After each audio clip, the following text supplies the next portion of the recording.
महेंद्र जी गांव के बीच में है। ये पूरे देश में और हरियाणा में अलग अलग जगहों पर संगठन भी और सरकार की तरफ से एक चिट्ठी आई थी, क्योंकि पेपर भी शुरू हैं और हमने कोशिश की थी कि वहाँ सुबह सुबह 7:30 या 8 कर लेंगे, 9 बजा जाए जी, 9:15 हो जाएंगे, ताकि 9:30 के बीच में खत्म हो जाए, 10 घंटे कुछ बात में ले जाए। तो आज पूरी दुनिया में 8 मार्च का महिलाओं का दिवस है, वो मनाया जाता है। क्यों मनाया जाता है? ये हम इससे अनभिज्ञ हैं अभी। क्यों अनभिज्ञ हैं?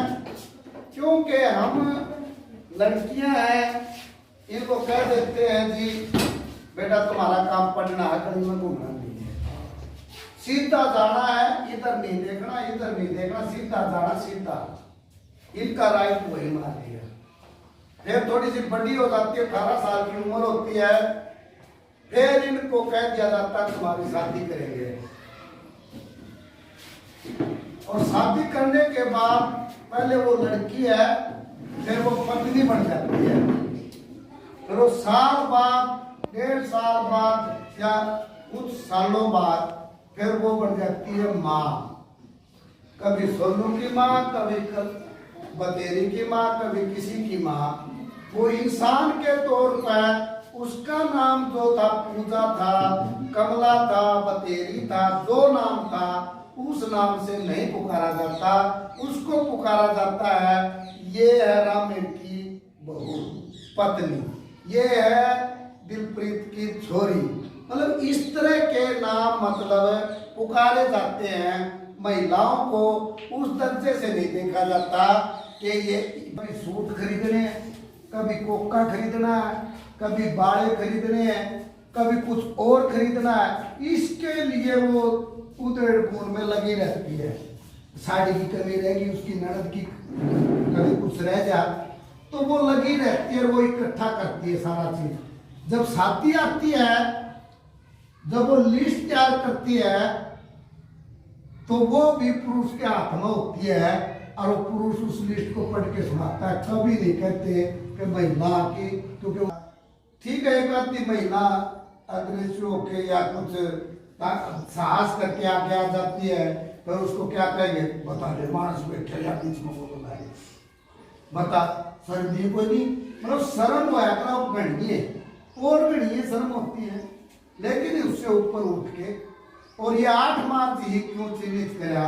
8 मार्च क्यों चिन्हित किया? क्योंकि लंबे समय संघर्ष किया शिकागो के अंदर, अमेरिका में शिकागो एक शहर है, उसमें महिलाओं को काम के घंटे निश्चित, तो उनमें से फिर ये निकल के आके हम भी 8 घंटे काम कराने महिलाएं।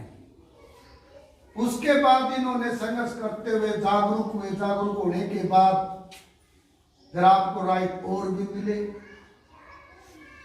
पहले वोट का अधिकार भी नहीं था, वोट का अधिकार लिया। शादी की उम्र थी, वह भी 18 साल आपने हासिल करी, नहीं तो उससे पहले 11 साल की, नहीं तो पोतड़े में, पोतड़ा समझते हो, मैं बच्चा पैदा होया तेरा छोरी हो तो हमारी, छोरा हो तो तारा। ये इस तरह की रिवाजें थी। आप 18 साल की हो जाती है तो पटते, पुलिस आ जाती है, फोन करते, काम की उम्र की शादी करते हैं तो चुपचाप करने वाला बात है। ये भी एक है। तो ये राइट मिला, वोट डालने का मिला। उसके बाद आप हर साल मनाते गए, तो सरकार भी सचेत हुई है कि इनको कौन कौन से अधिकार मिलने चाहिए। अब जच्चा बच्चा है उसके लिए पैसे मिलते हैं।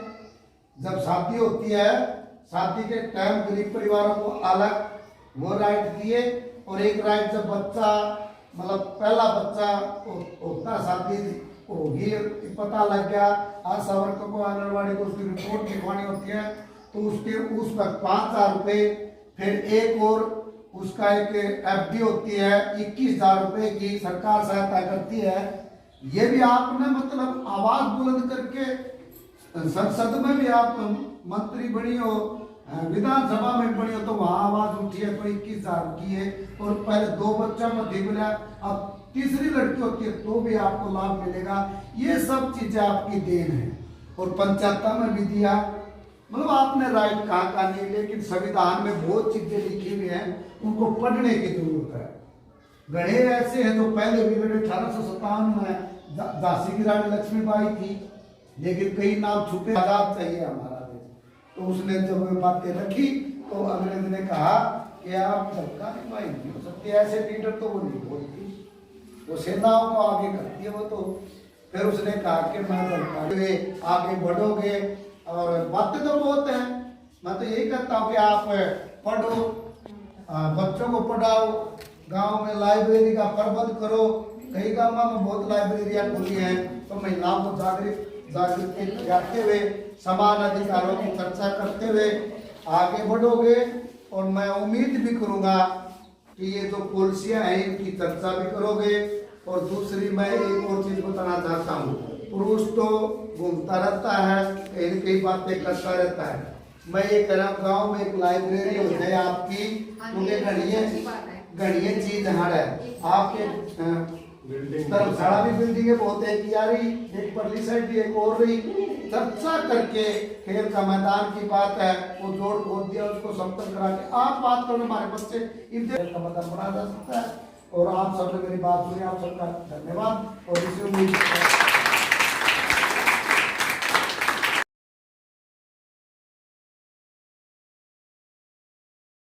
यहाँ उपस्थित सभी मेरी बहनों माताओं को और रिस्पेक्टिव सर, हमें यहाँ बुलाने के लिए, महिला दिवस मनाने के लिए सबका धन्यवाद।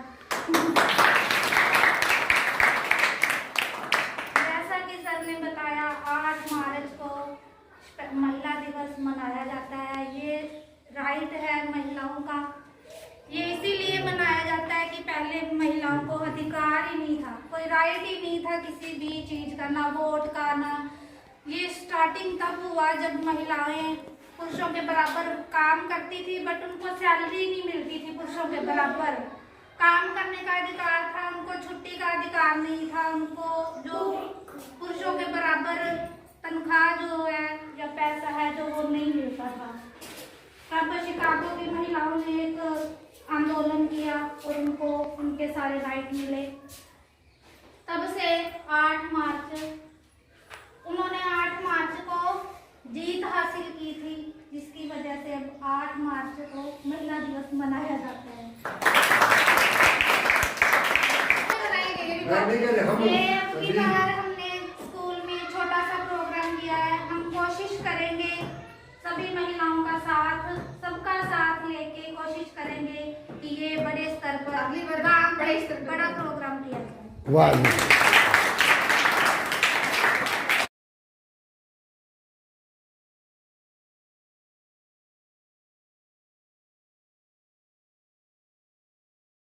ज्यादा कमी यही है संस्कारों में।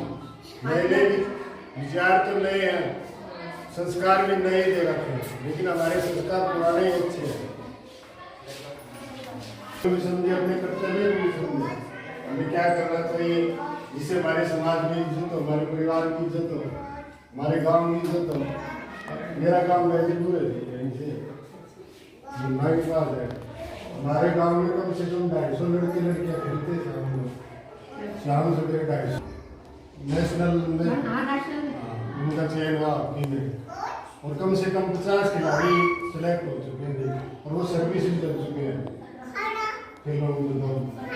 तो पढ़ाई के साथ साथ उन्हें खेल भी। हमारे डीपी है वहाँ माजरा थी जी, वो साइकिलिस्ट थी और नेशनल लेवल पर खेल के आई थी, और अपने पढ़ाई करके बाद डीपी लगी हो गया।